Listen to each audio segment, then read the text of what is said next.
अभी तो बाज की असली उड़ान बाकी है, अभी तो इस परिंदे का इम्तहान बाकी है। अभी अभी मैंने लांघा है समंदर को, अभी अभी हमने लांघा है समंदर को, अभी तो पूरा आसमान बाकी है। आइए इस 4 लाइनों के माध्यम से आज के सेशन की शुरुआत करते हैं। आज के सेशन में हम सिलेबस एनालिसिस का एक क्रम चल रहा है हमारे वहाँ, जिसमें हमने प्रीवियस सेशन में हमने क्या देखा था। प्रीवियस सेशन में हमने प्रारंभिक परीक्षा यानी कि प्री एग्जामिनेशन से रिलेटेड जो भी टॉपिक यूपीएससी ने दिखाए थे, उन टॉपिक को माइन्यूटली और टेक्निकल टर्म को हम समझने की कोशिश किए। अगर जो स्टूडेंट्स हमारा वो वाला लेक्चर ना देखे हों, वो वाला लेक्चर, पहला लेक्चर सिलेबस एनालिसिस का ज़रूर देखें। और आज के इस सेशन में बेसिकली हम बात करेंगे mains paper first, general studies के पेपर फर्स्ट मेंस की। और प्री की बात ये सारी हमने सीसेट और जनरल स्टडीज़ के पेपर का डिस्कस कर लिया था।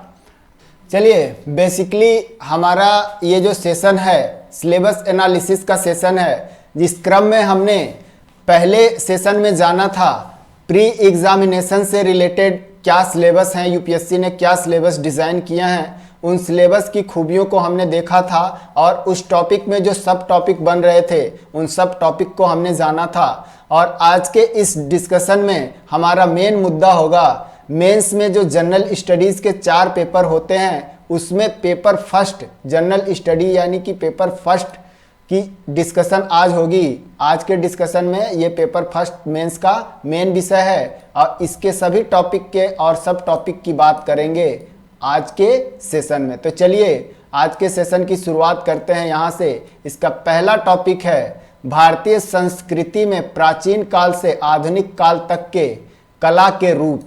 अब यहाँ कह रहा है प्राचीन काल से लेके, देखिए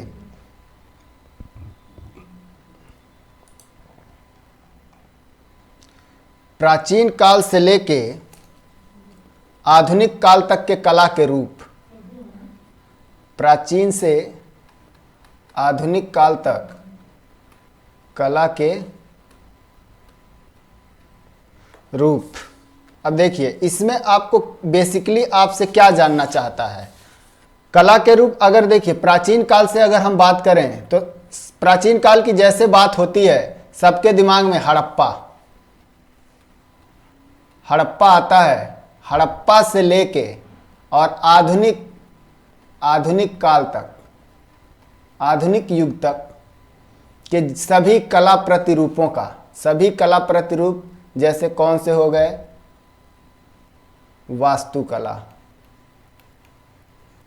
वास्तुकला हो गया। अब वास्तुकला में हमें हड़प्पा काल का भी जानना है।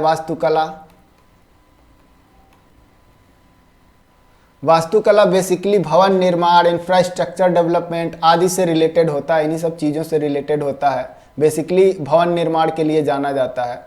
हड़प्पा के वास्तुकला की बात करेंगे, फिर उसके बाद से किसकी बात करेंगे, हड़प्पा के बाद से हम मौर्यकालीन कला की बात करेंगे। मौर्यकालीन स्थापत्य कला की बात होगी। मौर्यकालीन स्थापत्य कला के बाद गुप्तकालीन,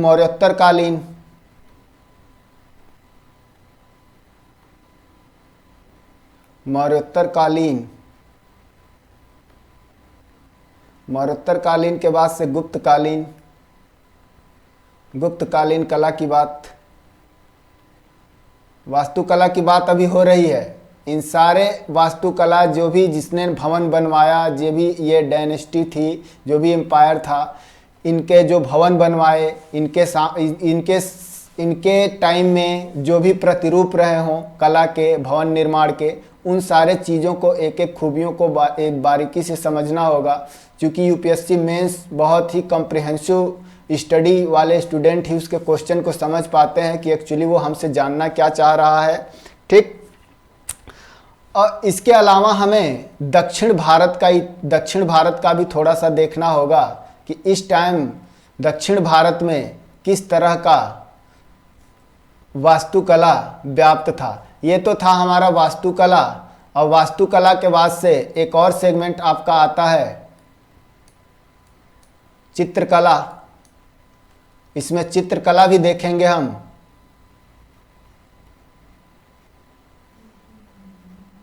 चित्रकला आ जाएगा आपका। और डांस के डिफरेंट फॉर्म, दो तरह के नृत्यों की बात होगी, शास्त्रीय नृत्य, क्लासिकल नृत्य। ठीक है, इसमें आपका होगा कुचिपुड़ी, भरतनाट्यम, मोहिनीअट्टम, कथकली, मणिपुरी, ये सब आपके नृत्य के पार्ट हैं। इसको भी आपको जानना बहुत ज़रूरी है अगर फर्स्ट पेपर में इसकी अगर हम बात कर रहे हैं, टॉपिक नंबर फर्स्ट की। अब हम बात करते हैं और इसके मुख्य पहलू। ठीक है, इतनी सारी चीज़ें आपको इस टॉपिक में देखना होगा। दूसरा टॉपिक क्या कह रहा है? दूसरा टॉपिक आपका कह रहा है 18वीं सदी के मध्य से लेकर वर्तमान समय तक आधुनिक भारत का इतिहास, महत्वपूर्ण घटनाएं, व्यक्तित्व और विषय। क्या कह रहा? 18वीं सदी के मध्य से लेके, इट मीन्स हम कह सकते हैं कि 1750 से लेके अब तक के क्या आधुनिक भारतीय इतिहास के महत्वपूर्ण घटनाएं, यानी कि 1750 के बाद से 1757 से लेके 1758, उसके बाद से सही पूछिए तो 1758 1757 ही हमारा स्वतंत्रता संग्राम का पहला चरण माना जाता है। और उसके बाद से ही चीज़ें आगे बढ़ती हैं और कई तरह के राजनीतिक संगठन बनते हैं और आज़ादी की मांग करते हैं। तो इस दौरान जितनी भी महत्वपूर्ण घटनाएं हुई, 1757 के बाद से भी बहुत सारी घटनाएं हुई हैं और छोटे छोटे राजनीतिक दल बने, उन्होंने अपना आंदोलन किया, कई तरह के विरोधों को दबा दिया गया। तो ये जो भी घटनाएं हैं जो बड़े लेवल पे इम्पैक्ट की हैं, इन सारी घटनाओं को और इनसे रिलेटेड व्यक्तित्व की हमें बहुत अच्छे से समझ होनी चाहिए, कॉम्प्रिहेंसिव समझ होनी चाहिए।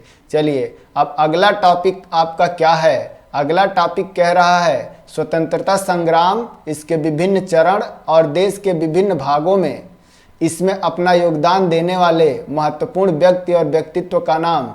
ठीक है, तो ये सारी स्वतंत्रता संग्राम के विभिन्न चरण, कौन कौन से चरण थे स्वतंत्रता संग्राम के? एक तो 1757 18वीं सदी में, यानी ये तो 18वीं सदी का मध्य की बात करें। अगर 19वीं सदी की हम बात करें, 19वीं सदी में मेन हमारा आज़ादी का संघर्ष शुरू होता है, आज़ादी के आंदोलन शुरू होते हैं और 1947 तक हम आज़ादी पा जाते हैं। तो इससे रिलेटेड जो भी व्यक्ति हैं और उनका जो भी योगदान है, उन सारी चीज़ों पे हमारा समझ क्लियर होना चाहिए। अब कह रहा है स्वतंत्रता के पश्चात देश के अंदर एकीकरण और पुनर्गठन। अब स्वतंत्रता के पश्चात यानी कि हम बात करें अगर 1947 के बाद, 1947 के बाद 1947 के बाद क्या हुआ? एकीकरण, राज्यों का एकीकरण,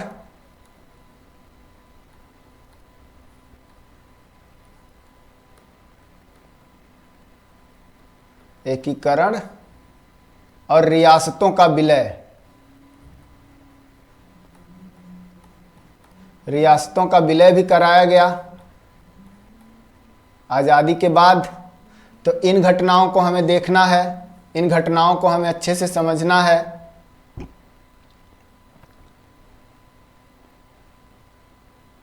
दूसरा अगला टॉपिक है इसका, विश्व के इतिहास में 18वीं सदी की घटनाएं, औद्योगिक क्रांति।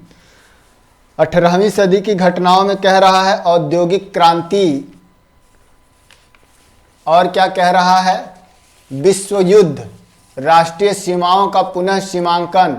अब दोनों विश्व युद्ध की बात हम करेंगे, विश्व युद्ध के क्या परिणाम हुए और इसका प्रभाव क्या पड़ा, औद्योगिक क्रांति के परिणाम और प्रभावों की बात करेंगे।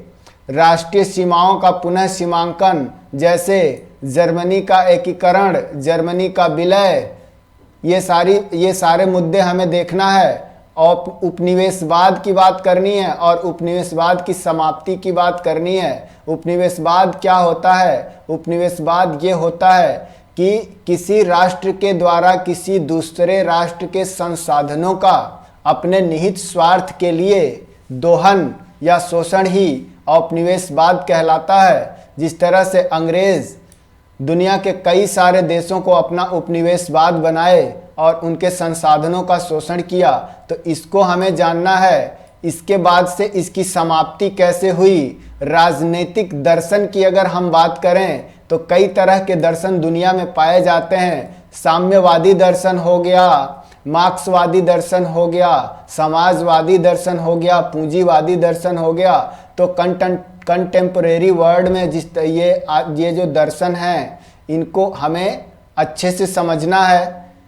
इस टॉपिक के अंदर शास्त्र जैसे साम्यवाद, पूंजी, देखिए ये यहाँ पे कह भी दिया है, और इनके रूप और समाज पे इनका प्रभाव, इनके रूप क्या हैं, कहाँ पे हैं, ये कहाँ पे साम्यवाद लागू है, कहाँ पे समाजवाद लागू है, कहाँ पे पूंजीवाद लागू है, और समाज पे इसका क्या प्रभाव पड़ रहा है। इन सारी चीज़ों का डिस्कशन और इन सारी चीज़ों का समझ आपके पास होना चाहिए इस टॉपिक को कवर करने के लिए, राइट। इन सब टॉपिक को, जो भी टॉपिक अभी तक हमने बताया, ये अभी तक हमें लगता है आपके 6 से लेके 12 तक एनसीईआरटी में बेसिक समझ और काफ़ी चीज़ें एज इट इज ये जो लिखा है ये मिल जाएंगी आपको। और इसके अलावा आप इसके साथ में कोई ऑथेंटिक बुक भी पढ़ सकते हैं। अगला टॉपिक है हमारा, इसमें अगला टॉपिक क्या है, सबके स्क्रीन पे दिख रहा होगा। अगला टॉपिक भारतीय समाज की मुख्य विशेषताएं और भारत की विविधता। ठीक, तो भारत में कई तरह के समाज हैं, इनकी विशेषताएं क्या हैं, ये विविधता क्या होता है? कई आधार पे विविधता है हमारे वहाँ, जाति के आधार पर, धर्म के आधार पर, समाज के आधार पर। ठीक, ये सारी चीज़ें हैं। तो इन सारी विविधताओं का और भारतीय समाज की समझ आपके पास होना बहुत ज़रूरी है। इस टॉपिक को बहुत अच्छे से समझने के लिए ये एक एनसीईआरटी है हमारा समाज का, 11th-12th की एनसीईआरटी है हमारा समाज का। ये काफ़ी सफिशिएंट होती है इस टॉपिक को कवर करने के लिए। अब अगला क्या कह रहा है? अगला टॉपिक महिलाओं की भूमिका। महिलाओं की भूमिका जो है, महिलाएं यूपीएससी के लिए बहुत ही ज़्यादा फेवरेट पोर्शन बन जाती हैं। अगर इनसे रिलेटेड कोई अपडेट, कोई दुनिया लेवल, वर्ल्ड लेवल पे, या कोई बहुत ही व्यापक परिवर्तन इनके नाम से अगर होता है, महिलाओं के नाम से, तो यूपीएससी या किसी भी स्टेट पीएससी के लिए ये बहुत ही बर्निंग इशू बन जाता है। तो महिलाओं की भूमिका, महिला संगठन, जनसंख्या, आपको क्या क्या देखना है? जनसंख्या एवं इससे संबंधित मुद्दे, गरीबी, विकासात्मक विषय, शहरीकरण, उनकी समस्याएं और रोकथाम, ये सारे मुद्दे आपको इस टॉपिक में देखने हैं। बेसिकली क्या क्या मुद्दे देखने हैं? महिलाओं की भूमिका, महिलाओं का संगठन, यानी कि समाज में महिलाओं की भूमिका क्या है, इनके मतलब जितने भी प्रकार के संगठन आप जानते हैं या आने वाले दिनों में जानेंगे महिलाओं से रिलेटेड, उन सारे संगठनों का कब, क्या, क्यों, कैसे, ये 4W पे, WWW सभी ने सुना है। अब ये चौथा W एक जोड़ लीजिए, कब, क्या, क्यों और कैसे। ठीक, ये 4W आप याद रखिएगा किसी भी टॉपिक को पढ़ने से पहले, तो आप बहुत अच्छे से चीज़ों को, बहुत अच्छा कंटेंट जुटा पाएंगे और चीज़ों को बहुत अच्छे से समझ पाएंगे। तो ये महिलाओं की भूमिका से रिलेटेड है, महिलाओं की भूमिका और इनसे संगठन। जनसंख्या, अब देखिए जो जनसंख्या है उसमें महिलाओं का जनसंख्या क्या है, कार्यशील जनसंख्या क्या होती है, वृद्धों की जनसंख्या क्या है। ठीक, ये सारी चीज़ें आपको जनसंख्या में देखना होगा। और इस जनसंख्या से संबंधित जो मुद्दे होंगे, इनके किससे संबंधित? जनसंख्या एवं संबंधित, जनसंख्या से संबंधित जो मुद्दे होंगे, गरीबी, ठीक, भूखमरी भी इसी में आ जाएगा। विकासात्मक विषय यानी कि सोशल वेलफेयर के लिए, समाज के विकास के लिए जो भी पहल सरकार के द्वारा चलाए जा रहे हों, उन पहल पे आप पैनी नज़र बना के रहिएगा। अगला कह रहा है शहरीकरण। अब शहरीकरण क्या है, उसकी समस्याएं क्या हैं, उनका रोकथाम कैसे किया जाए, उपाय बताना है आपको। तो इस तरह की चीज़ों से हमें नहीं लगता कि इस तरह की चीज़ों के लिए किसी सोर्स की ज़रूरत पड़ेगी आपको। ये हमें लगता है कि अगर आप डेली न्यूज़पेपर पढ़ रहे हों तो समस्याएं और समाधान आप बता सकते हैं। और बाकी रहा शहरीकरण, तो जियोग्राफी का जो मानव भूगोल वाला सेक्शन है उसमें आपको बहुत अच्छे से कवर करवाया गया है, उसे आप देख सकते हैं। अब देखिए, अब ये कह रहा है भारतीय समाज पर भूमंडलीकरण का प्रभाव। अगला टॉपिक है भारतीय समाज पर भूमंडलीकरण का प्रभाव क्या पड़ा। दरअसल भूमंडलीकरण का प्रभाव सिर्फ भारतीय समाज पे ही नहीं, दुनिया के हर समाज पे पड़ा है। जो आज हम अपने गली चौराहे पे बैठ के चाउमीन बर्गर खा रहे हैं, वो भूमंडलीकरण का ही प्रभाव है। हमारे इंडियन कल्चर में और इंडिया के डिश में, इंडिया के खान पान में चाउमीन बर्गर इंक्लूड नहीं है। ये भूमंडलीकरण का ही प्रभाव है कि आजकल न्यूक्लियर फैमिली की टेंडेंसी बढ़ती जा रही है। न्यूक्लियर फैमिली मीन्स ये होता है ऐसी फैमिली जहाँ सिर्फ मियाँ बीबी और डॉगी हों। इस तरह की फैमिली को न्यूक्लियर फैमिली कहते हैं, जिसमें मम्मी पापा भाई बहन इन लोगों का कोई रोल नहीं है। ठीक, अब जनसंख्या में आपको वृद्धों की समस्या भी जाननी होगी। भारत में कार्यशील जनसंख्या और वृद्धों की जनसंख्या क्या है, ये सारी चीज़ें आपको समझनी होगी। भूमंडलीकरण को अच्छे से समझना होगा और भारतीय समाज पर इसके प्रभाव को, एक एक चीज़ों को, एक एक पॉइंट को आप उठा के रखिए, समेट के रखिए, कलेक्ट करके एक बड़ा सा पॉइंट बनाइए कि आपने क्या ऑब्जर्व किया। और देखिए, रटा रटाया ज्ञान अगर आप यूपीएससी में लिखते हैं तो एग्जामिनर जो चेक कर रहा होता है उसे पता चल जाता है कि ये किताबी भाषा है। और जब आप अपने तरफ से अपने समझ के अकॉर्डिंग, अपने कॉन्सेप्ट के अकॉर्डिंग आंसर करते हैं तो एग्जामिनर भी समझ जाता है कि इसके खुद का स्क्रिप्ट है, ये कहीं से कॉपी नहीं किया है। ठीक है, अगला टॉपिक, अगले टॉपिक की अगर हम बात करें सामाजिक सशक्तिकरण की, तो सामाजिक सशक्तिकरण क्या है। देखिए, सामाजिक सशक्तिकरण ये है कि आप अपने अधिकारों को जानें, अपने कर्तव्यों का पालन करें। ठीक, आपके जो भी अधिकार हैं, आपके अधिकारों को कोई छीन ना पाए। सामाजिक सशक्तिकरण कई तरह के सशक्तिकरण होता है, जैसे राजनीतिक सशक्तिकरण, आर्थिक सशक्तिकरण, सामाजिक सशक्तिकरण, ये कई तरह के सशक्तिकरण के प्रारूप हैं। संप्रदायवाद को जानना है, समझना है आपको। ये किसी ने कहा था, किसी विचारक ने कहा था कि भारत में धर्म अफीम के समान है। तो संप्रदाय, देखिए देश में कई तरह के लोग हैं, कई संप्रदाय के लोग हैं, कई विचारधारा के लोग हैं, कई विचारों को मानने वाले लोगों को कई विचारधारा के लोग कहते हैं। तो इस तरह की चीज़ों को आप देख के रखिएगा, मेंटेन करके रखिएगा। अब देखिए, अब यहाँ से आपका शुरू हो जाता है सेक्शन। अभी तक ये था समाज और इतिहास से, यहाँ से जियोग्राफी का सेक्शन शुरू हो जाता है। जियोग्राफी में ये क्या कह रहा है, विश्व के भौतिक भूगोल की मुख्य विशेषताएं।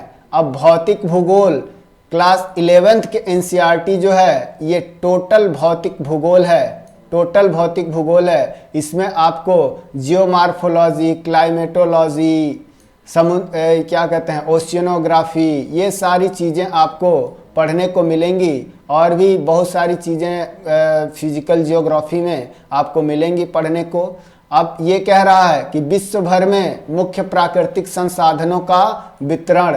प्राकृतिक संसाधन कौन से होते हैं, डीजल हो गया, पेट्रोल हो गया, कोयला हो गया, खनिज संसाधन भी प्राकृतिक संसाधन के पार्ट हैं। लौह अयस्क हो गया, सोना चांदी हीरा, ये सब संसाधन हैं, प्राकृतिक संसाधन हैं। ये कह रहा है दक्षिण एशिया एवं भारतीय उपमहाद्वीप को शामिल करते हुए, यानी कि दक्षिण एशिया और भारतीय उपमहाद्वीप में पाए जाने वाले प्राकृतिक संसाधनों पे हमें विशेष फोकस होना है। विश्व के सहित, विश्व के कंपैरिजन में इसकी तुलना करना है और विभिन्न भागों में प्राथमिक, द्वितीयक और तृतीयक उद्योगों के स्थापित करने के लिए जिम्मेदार कारक हैं। देखिए, जो भी उद्योग आप देखते हैं, चाहे वस्त्र उद्योग हो गया, लोहा उद्योग हो गया, चमड़ा उद्योग हो गया, इन उद्योगों के डेवलप होने का अपना ही एक कारण होता है। जैसे मान लीजिए इस्पात का उद्योग अगर आपको लगाना है तो आप ऐसे फेवरेबल कंडीशन की खोज करेंगे जहां पे आपको कोयला मिल जाए, लौह अयस्क मिल जाए। अब मान लीजिए आपको कोयला मिल रहा है महाराष्ट्र में और आप उद्योग अगर आप आके लगाएंगे क्या उत्तर प्रदेश या बिहार में, तो ये आपको जो ट्रांसपोर्ट कास्ट होगा रॉ मटेरियल को ढोने में और ले जाने में, तो आपका प्रॉफिट बिल्कुल नहीं होगा, आपका मैन्युफैक्चरिंग कॉस्ट ही बहुत ज़्यादा हो जाएगा।